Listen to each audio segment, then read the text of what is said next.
सज्जनों, शैलेंद्र दर्शन चैनल पर आप सभी का एक बार फिर से स्वागत और अभिनंदन। आज का विषय है कवच और कवच पाठ।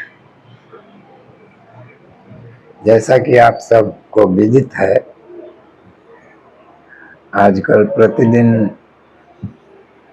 शाम 7 बजे से 9 बजे के बीच मैं लाइव आकर श्री रामचरितमानस का पठन पाठन किया करता हूँ और कुछ सत्संग की बातें किया करता हूँ। अभी ज़्यादा लोग नहीं जुड़ पा रहे हैं क्योंकि विगत 3 सप्ताह से यह क्रम चल रहा है और कल उसका 21वां सत्र था। तो मेरे पास एक कवच संग्रह भी है जो कि एक आध्यात्मिक विधा है सनातन संस्कृति की। तो मैं उसके विषय में भी चाहता था कि लाइव आकर उसका भी पाठ करूं, लेकिन लाइव में उसका पाठ न करके मैं अलग से उन सभी कवचों का वीडियो प्रारूप प्रस्तुत करूंगा। तो कवच के बारे में बहुत से लोग जानते होंगे और जो लोग नहीं जानते हैं उनके लिए मैं प्राक कथन के रूप में पढ़कर बता देता हूँ कि कवच क्या है। तो कवच के बारे में हम सब ने जाना और सुना है कि पहले जो राजा महाराजा होते थे और युद्ध लड़ते थे, तो राजा और सैनिक सभी कवच धारण करके युद्ध लड़ते थे, जिससे उनकी सुरक्षा होती थी और उनके ऊपर कोई आघात नहीं आता था और वे शारीरिक रूप से सुरक्षित रहते थे। तो वह तो शिरस्त्राण और कंधे, बाहु और वक्ष के अलग अलग कवच होते थे जिसको पहनकर राजागण और उनके सैनिकगण युद्ध किया करते थे। तो पहले तो ज़्यादातर युद्ध तलवारों से, भाला, बर्छे और अन्य अस्त्रों से होती थी। तो आज के युग में उस कवच का उतना महत्व नहीं रह गया है, फिर भी एक उसका नया रूप प्रचलित है, बुलेट प्रूफ जैकेट। वह भी एक कवच ही है। तो आइए कवच के अन्य प्रकारों के बारे में जानते हैं जो आध्यात्मिक संस्कृति से जुड़ी हुई और हमारे समाज में बहुत समय से, सनातन काल से ही क्रमशः इसको अपनाया गया है और अलग अलग कालखंड में इसका महत्व प्रतिपादन हुआ है।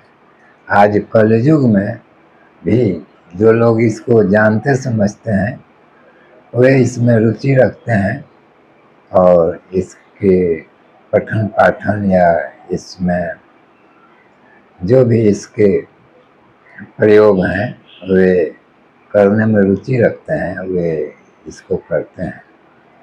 तो आज भी यह प्रिंट मीडिया के माध्यम से और कुछ अन्य माध्यमों से भी हमारे बीच उपलब्ध है।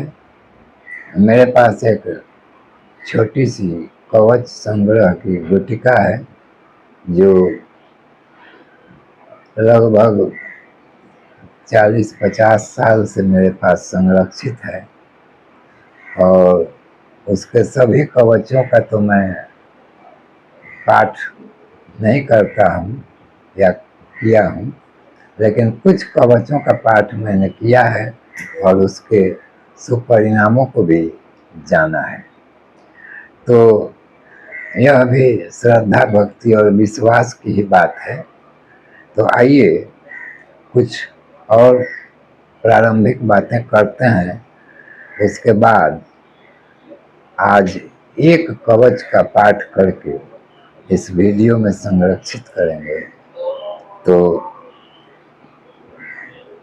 तो सबसे पहला कवच तो वही है जो हमने आपको बताया, युद्ध में पहना जाने वाला, और उसका वर्तमान स्वरूप बुलेट प्रूफ जैकेट। दूसरे प्रकार का कवच है ताबीज। ताबीज किसी परिचय का मोहताज नहीं है, वह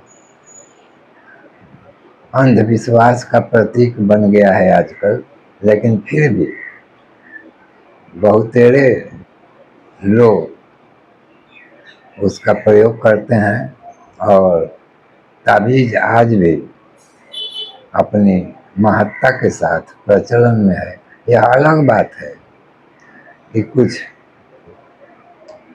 ठग लोग उसका दुरुपयोग करते हैं, सही विद्या नहीं जानते हैं ताबीज के निर्माण की या उसके प्रयोग की, और वे अपना धंधा चलाते हैं। तीसरे प्रकार का कवच है भाग्यवर्धक रत्न। तो यह भी किसी परिचय का मोहताज नहीं है। यह विशेष रूप से धनी वर्ग में या मध्यम वर्ग में भी अंगूठी में या गले में या बाजू में इसको धारण किया जाता है। रत्नों के बारे में कहना कुछ नहीं है, हीरा, मोती, पन्ना, पुखराज इत्यादि रत्न है। यह भी कवच है। ये बुरे ग्रहों से और बुरी परिस्थितियों से अलग अलग प्रकार के लोगों की रक्षा करते हैं। और चौथे प्रकार का कवच है इष्ट कृपा। आध्यात्मिक सज्जन, जो लोग श्रद्धा, भक्ति और विश्वास से ओतप्रोत हैं, वे अपने अपने किसी एक देवता को इष्ट माने रहते हैं। तो जिनका इष्ट होते हैं वे इष्ट उनके लिए कवच का कार्य करते हैं, और वे किसी भी कार्य को प्रारंभ करने से पहले अपने इष्ट का स्मरण करके और उनसे प्रार्थना करके कोई भी कार्य शुभारंभ करते हैं, और अन्य रूप में से भी इष्ट कृपा से उनकी रक्षा होती रहती है। वैसे तो बहुत से रक्षा मंत्र भी हैं, जिनमें से एक आसान सा और बहुत प्रचलित मंत्र मैं यहाँ बता रहा हूँ, जो कोई भी सज्जन अपने लिए प्रतिदिन इसका स्मरण करके और इसको दोहरा कर और अपने को सुरक्षित कर सकते हैं। तो वह मंत्र इस प्रकार है: सदा भवानी दाहिने, सन्मुख रहे गणेश, 5 देव रक्षा करें, ब्रह्मा विष्णु महेश। तो इसमें 5 देवताओं की स्तुति की गई है और उनसे रक्षा की प्रार्थना की गई है। माँ भवानी, भगवान गणेश और ब्रह्मा, विष्णु और सदाशिव महेश। तो यह एक मैंने सामान्य सा रक्षात्मक मंत्र की भी चर्चा प्रसंगवश कर दी है। आगे बढ़ते हैं कवच चर्चा के अंतर्गत। एक और कवच है जो 5वें नंबर पर आता है, वह है साधु का आशीर्वाद। हमने सुना है और आप सबने भी सुना होगा कि किसी साधु के आशीर्वाद से बहुत से कार्य सिद्ध होते हैं और दिन बदल जाते हैं और मनुष्य सर्वतो प्रकार से अलक्षित हो जाता है। तो साधु का आशीर्वाद भी एक कवच के प्रकार में वर्णित है। और छठा कवच है मंत्रानुष्ठान। मंत्र का अनुष्ठान करना, जैसे अलग अलग मंत्रों के अलग अलग अनुष्ठान के नियम हैं।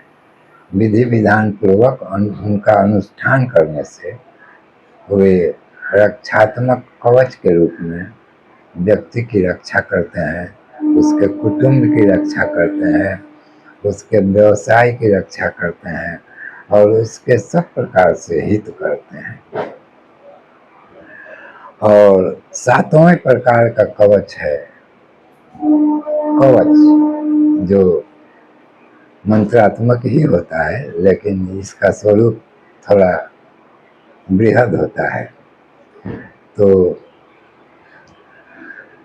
इस सातवें कवच की ही मैं चर्चा कर रहा था कि मैं इसकी आगे चलकर प्रतिदिन एक एक वीडियो बनाकर इन सभी कवचों को मैं अपने वीडियो में संरक्षित करूंगा, क्योंकि यह पुस्तक कब तक है, कब नष्ट हो जाएगी या कब खो जाएगी, इसका कोई ठिकाना नहीं है। तो इसे मैं अपने वीडियो स्वरूप में अपने ही तरह से इसको संरक्षित करना चाहूँगा और अपने दर्शकों, सब्सक्राइबर्स इत्यादि के लिए उपलब्ध कराना चाहूँगा कि वे अपनी श्रद्धा, भक्ति और विश्वास के अनुरूप इसका श्रवण और स्मरण करके लाभ उठा सकते हैं। तो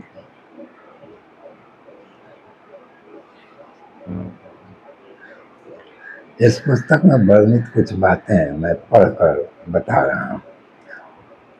कवच कोई भी हो, अर्थात लौकिक हो या पारलौकिक हो, उसे धारण तो किया ही जाता है।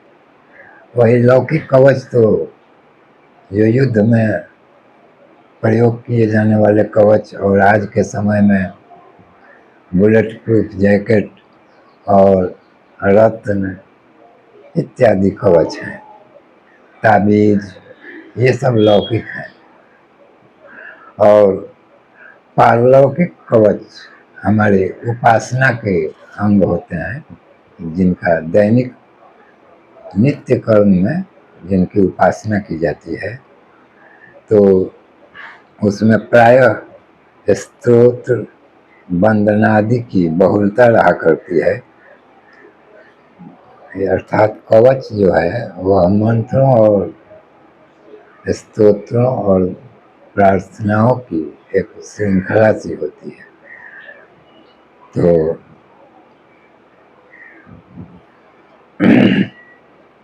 अब आइए थोड़ा सा कवच के महत्व के बारे में जानते हैं। नाम से स्तोत्र 100 गुना, स्तोत्र से अधिक ध्यान फलदायक है। ध्यान से 100 गुना अधिक मंत्र लाभ देते हैं और मंत्र से भी 100 गुना अधिक लाभ कवच दिया करते हैं।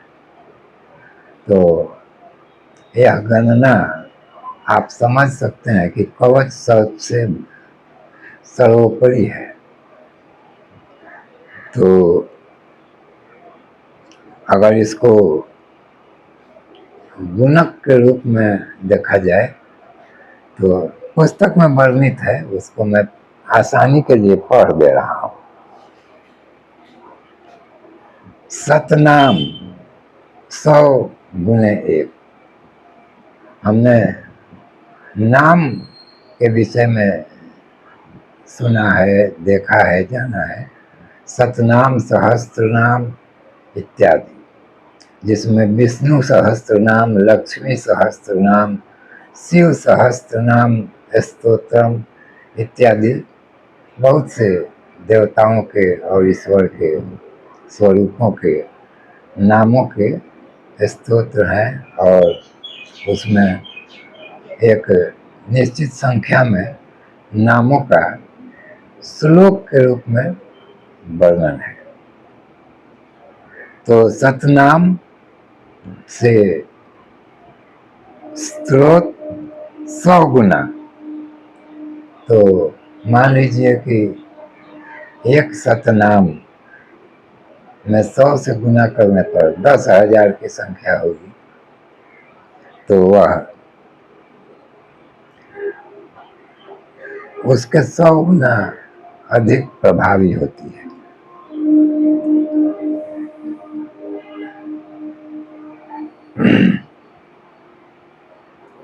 अच्छा, ध्यान, स्तोत्र से ध्यान 100 गुना ज्यादा लाभकारी होता है, फलदायी होता है। तो वह संख्या 1,00,000 की हो जाती है।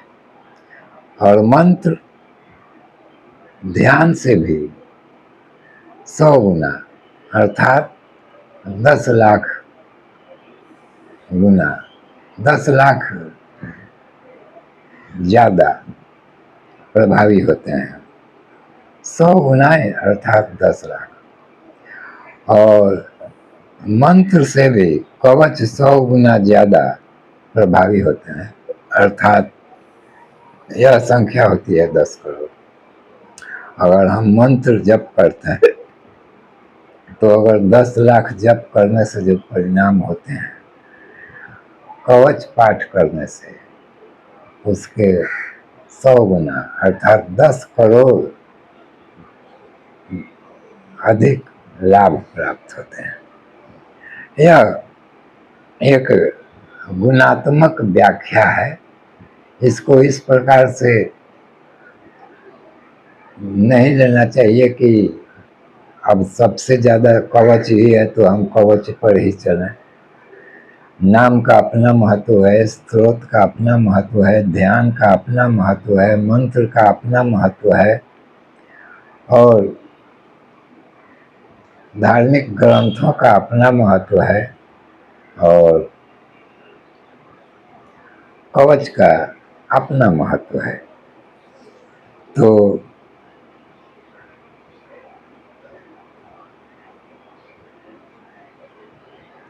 और भी बहुत सी इसके महात्म के बारे में चर्चा है। तो पुस्तकों में यह अवसर रहता है कि उसको लंबे स्वरूप में विस्तृत रूप से चर्चित किया जाए। वीडियो में भी किया जा सकता था, लेकिन मेरा उद्देश्य इसका महत्व प्रतिपादन करने में ही बहुत ज़्यादा समय लगाना नहीं है। तो हम इन सब बातों को छोड़ते हैं और चले आते हैं कवच की ओर। कवच पाठ के पहले एक रक्षात्मक मंत्र तो पाठ कर ही लेना चाहिए, जिसका मैंने अभी चर्चा की है। सदा भवानी दाहिने, सन्मुख रहे गणेश, पांचों देव रक्षा करें, ब्रह्मा विष्णु महेश। तो यह इस पुस्तक में भी आ गया है। इसके बाद जिस देवता का कवच होता है उसका ध्यान अपने हृदय में धरना चाहिए, और उसके बाद ध्यान के बहुत से इसमें नियम कायदे बताए गए हैं। तो अलग अलग कवच और अलग अलग देवता, उनके मंत्रों का कुछ जप कर लेना चाहिए, जिससे वे देवता अनुकूल हो जाते हैं और कवच ज़्यादा आसानी से लाभकारी बन जाता है। जैसे अगर भगवान श्री गणेश का कवच है तो उनका मंत्र ओम गणेशाय नमः कम से कम 108 बार जप लेना चाहिए, और उसके बाद कवच पाठ करना चाहिए। तो ध्यान रहे, सबसे पहले रक्षात्मक मंत्र सदा भवानी दाहिने वाला मंत्र, और उसके बाद संबंधित देवता का नमस्कार मंत्र। अगर काली जी का कवच है तो क्रीं क्रीं क्रीं कालिकाये स्वाहा, इस मंत्र को 108 बार जप लेना चाहिए। उसके बाद काली कवच का पाठ करना चाहिए। दुर्गा कवच के संदर्भ में मंत्र है ओम दुंग दुर्गाय नमः। इसी प्रकार अन्नपूर्णा देवी के कवच का मंत्र है ओम ऐं ह्रीं क्लीं अन्नपूर्णाय नमः। तो सज्जनों, इस तरह से इन मंत्रों के उच्चारण के बाद कवच पाठ करने से हमें दोहरा लाभ प्राप्त होता है, और यह तो जो करेगा उसी को अनुभूत होगा, किसी अन्य को नहीं। तो जिनकी श्रद्धा भक्ति और विश्वास और इस विषय में, आध्यात्मिक विषय में गहरी रुचि है, वे इसका सम्यक प्रकार से लाभ ले सकते हैं। तो अगर तुलसी कवच है तो उनका मंत्र है ओम तुलसी श्री महादेव्याय नमः। हनुमान जी का कवच है तो ओम हनुमते नमः। अगर गोपाल कवच है तो ओम गोपालाय नमः। सरस्वती जी का कवच है तो ओम शारदाय नमः। और भगवान सूर्य का कवच है तो ओम सूर्याय नमः। और गायत्री माता का अगर कवच है तो ओम गायत्री महादेव्याय नमः। तो ये हो गई कवच के पाठ के पूर्व की भूमिका।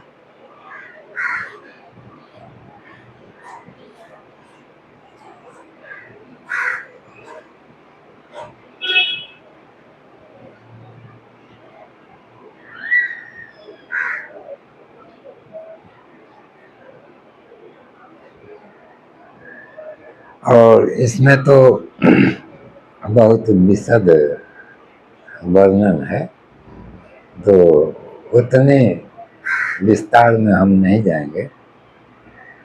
इस पुस्तक के निर्देशों के अनुसार जिस भी कवच का पाठ करना हो, जिस भी देवी या देवता का, तो उनका एक तस्वीर, उनकी एक चित्र, उनकी एक छवि अपने समक्ष रखकर एक निश्चित स्थान पर आसन बिछाकर और दीपक जलाकर और तब कवच का पाठ करना चाहिए।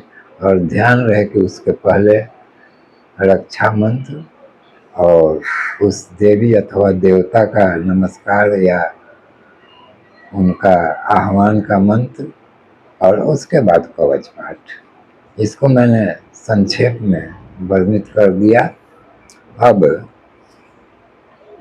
इसको प्रतिदिन अगर किया जाए तो कुछ सप्ताहों में या कुछ महीनों में इसके सुफल और इसके सुखद परिणाम अनुभव में आ सकते हैं। लेकिन यह जो करेगा उसी से संबंधित है। सुनने वालों से, मनोरंजन के रूप में लेने वालों से ठीक है, मनोरंजन कीजिए। आध्यात्मिक मनोरंजन भी अच्छा ही है। आज के उल जरूर मनोरंजन से तो यही मनोरंजन अच्छा है। लेकिन अगर अभ्यास किया जाए तो सर्वतोमुखी कल्याण हो सकता है। तो अब हमारे सम्मुख पहला कवच आ रहा है। यह कवच है श्री गोपाल अक्षय कवचम। यह कवच महर्षि ब्रह्मर्षि नारद जी ने बनाया था पहली बार। तो अब इसकी महत्ता आप समझ सकते हैं कि किसके द्वारा यह रचा गया है। तो आइए अब कवच की तरफ चलते हैं। इंद्राद्यम रवर्गेश ब्रह्मण यत् परमाद भूतम अक्षयम कवचम नाम कथयस्व मम प्रभो। श्री नारद ने कहा, इंद्र आदि अमर वर्ग से भी अद्भुत अक्षय नामक कवच को हे ब्रह्मा जी, हे प्रभु मुझे बताइए।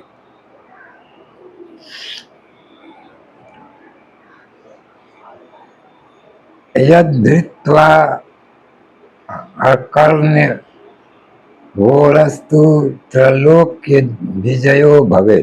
जो धारण मात्र से वीरता प्रदान करता है वह त्रिलोक पर भी अधिकार दिला देता है। अर्थात नारद जी ने ब्रह्मा जी से निवेदन करके इस कवच को प्राप्त किया था। मैंने बताया था कि नारद जी ने रचा था, तो यह प्रमादवश भूल थी, उसका परिमार्जन कर लेना चाहिए।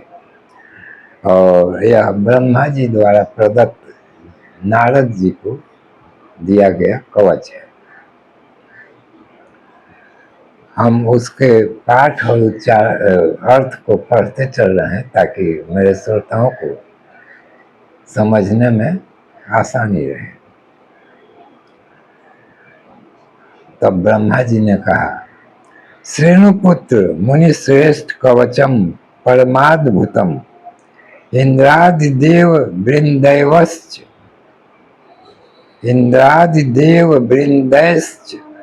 नारायण मुखाच्छुतम। ब्रह्मा ने कहा, मुनियों में श्रेष्ठ हे पुत्र, परम अद्भुत कवच सुनो। इसे इंद्र आदि देवताओं ने नारायण के मुख से सुना था। ब्रह्मा जी ने बताया कि इंद्र आदि देवतागण इस कवच को भगवान नारायण के मुख से सुने थे। अर्थात भगवान नारायण से चला हुआ यह कवच ब्रह्मा जी से होते हुए नारद भगवान को मिला, नारद मुनि को मिला, और उसके बाद लोक में यह प्रचलित हो गया और अब हमारे और आपके समीप है। तो इसकी महत्ता अब इससे ज़्यादा बताने की आवश्यकता नहीं है, समय नष्ट करने की आवश्यकता नहीं है। आगे बढ़ते हैं। त्रैलोक्य विजयस्य कवचस्य प्रजापति ऋषि छंदो देवता च सदा नारायण प्रभु। इस त्रैलोक के विजय दिलाने वाले कवच के प्रजापति ऋषि हैं, अनुष्टुप छंद है एवं श्री नारायण प्रभु इसके देवता हैं। अर्थात देवता अर्थात देने वाले नारायण प्रभु हैं। देवता शब्द का अर्थ तो हम सब जानते ही हैं, देने वाला।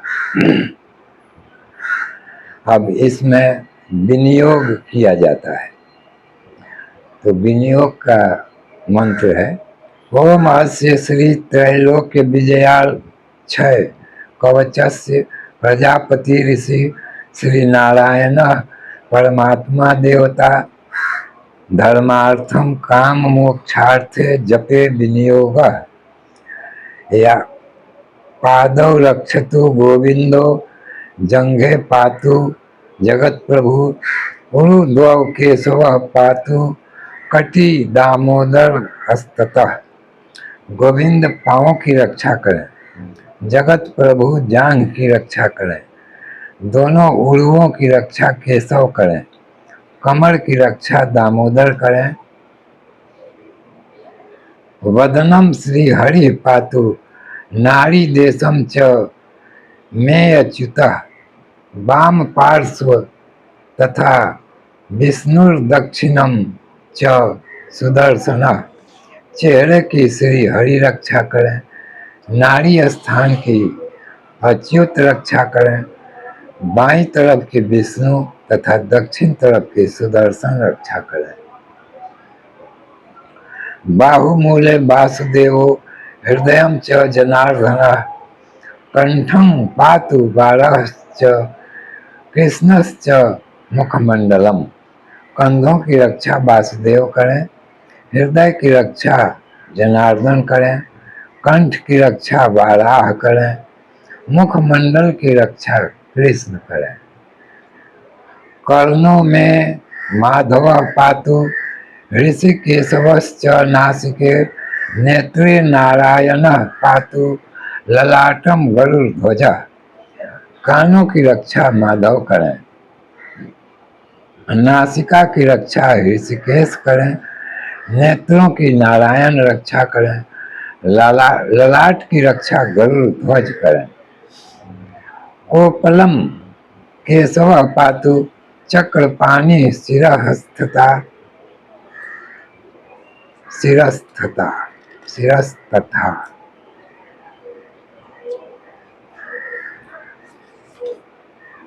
प्रभाते माधव पातु मध्याह्न मधुसूदन। कपोलों की रक्षा केशव करें, सिर की रक्षा चक्रपाणि करें, प्रभात में माधव रक्षा करें, मध्याह्न में मधुसूदन रक्षा करें, दिनांते दैत्यनाशश्च रात्रौ रक्षतु चंद्रमा, पूर्वस्याम पुंडरीकाक्षो वायव्याम च जनार्दनः। दिन के अंत में दैत्यों का नाश करने वाले रक्षा करें, रात्रि में चंद्रमा रक्षा करें, पूर्व में पुंडरीकाक्ष रक्षा करें, वायव्य में जनार्दन रक्षा करें। इति श्री गोपाल अक्षय कवचम। तो सज्जनों, हमने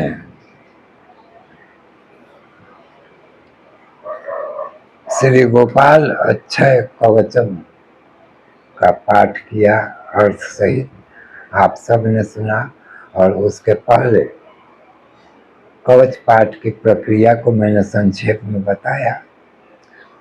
और सुनने में तो ऐसा लगता है कि यह सिर्फ शरीर मात्र की विभिन्न अंगों की विभिन्न देवताओं के द्वारा रक्षा किए जाने की प्रार्थना भर है, लेकिन इसका महत्व और विस्तार बहुत व्यापक है।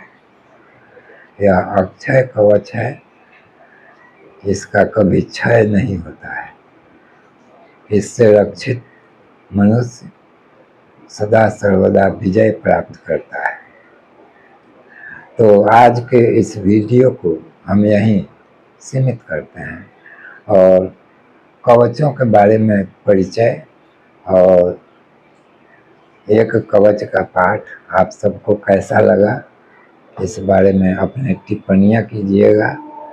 और हम प्रयास पूर्वक क्रमशः अगले कवच को भी क्रमशः जितने भी कवच मेरे संज्ञान में हैं उनका पाठ और महत्व पढ़कर सुनाऊंगा वीडियो के प्रारूप में, जो मेरे सब्सक्राइबर्स, दर्शक, श्रोता इत्यादि के लिए लाभकारी होगा, ऐसा मेरा मानना है। तो धन्यवाद सज्जनों, इस वीडियो को यहीं सीमित करते हैं। फिर मिलेंगे अगले वीडियो में इसी प्रकार किसी धार्मिक, मांत्रिक, आध्यात्मिक या ईश्वर अनुसंधान संबंधी चर्चा विमर्श के साथ। धन्यवाद।